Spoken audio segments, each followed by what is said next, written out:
detik-detik terjadi kebakaran SD Sekolah Surabaya jam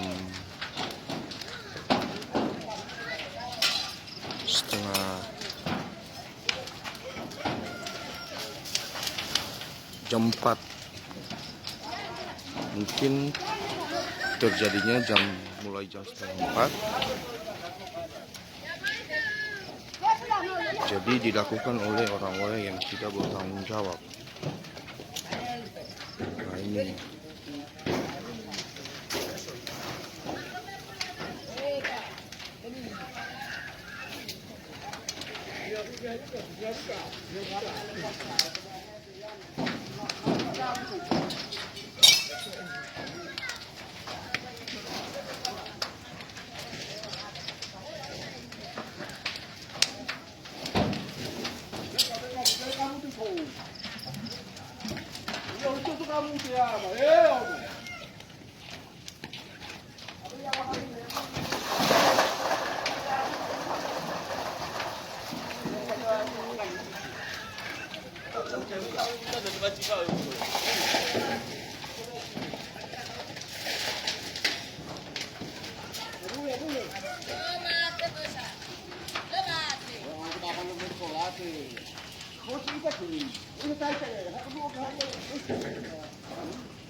Mau pas lấy khám ba na thằng bên nào